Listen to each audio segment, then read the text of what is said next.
Dajjal won't be able to stomach his food. Dajjal will have indigestion. Because Dajjal wants you in the city. That's where he can easily attack you and destroy you. And destroy your children. So as you move out into the countryside, you will be able to protect yourselves. And you can survive the storm.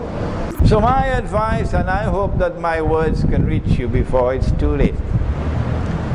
My advice is to get out of the cities before it's too late. The Quran says that it explains all things. Tabligh Jamaat, are you listening? The Quran says that it explains all things. Does it not? It says in Surah An-Nahl, the rich can survive. But what about the poor? What about the masses? Who can no longer afford to buy food? Who cannot afford to pay electricity bills? Who cannot afford, as they even now in Yemen cannot afford to even buy the gas cylinder with which to cook their food. How are you going to survive? Not only that, but isn't it strange that for the first time in history, an economic system has drawn the villages out to the city, attracted the villagers out into the city, forced the villagers out of economic necessity to the city. And so you now have, for the first time in human history, something called mega cities. We used to think that 1 million people in a city, my gosh, that's a lot of people. But wake up, lots of cities in the world today have 10 million. And some have 15 and some have 20 million people in a city.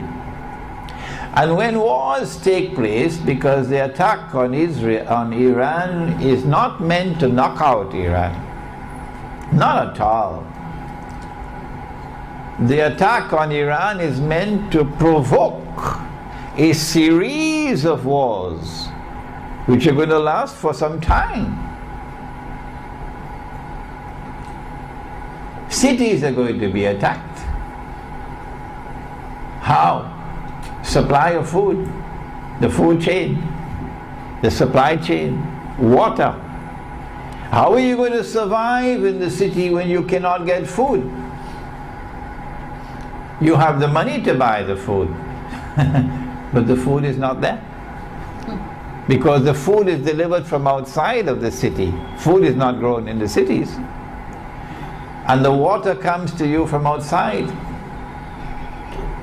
And if the enemy is successful in disrupting the water means through which water is conveyed, the electricity supply and the supply of food, and people are starving, would you have riots? Would it not be dog eat dog? So even if you have some food, it'd probably be snatched from you before you could reach home.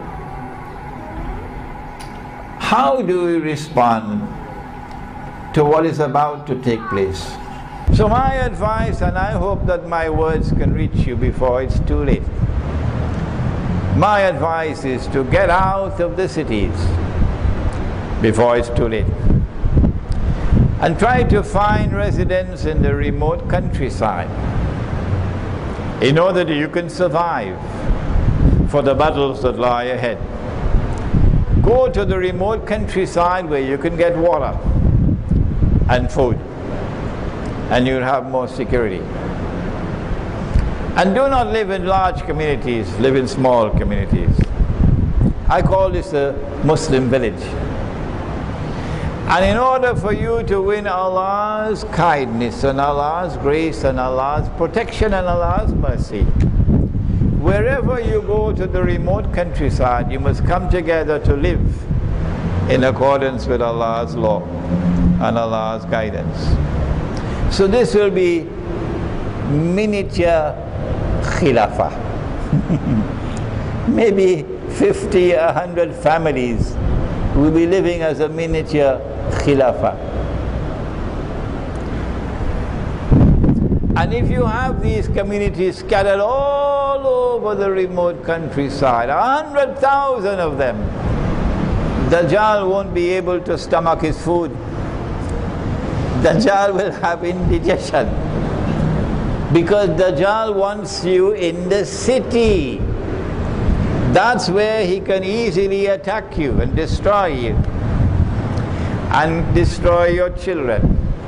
So as you move out into the countryside, you will be able to protect yourselves and you can survive the storm.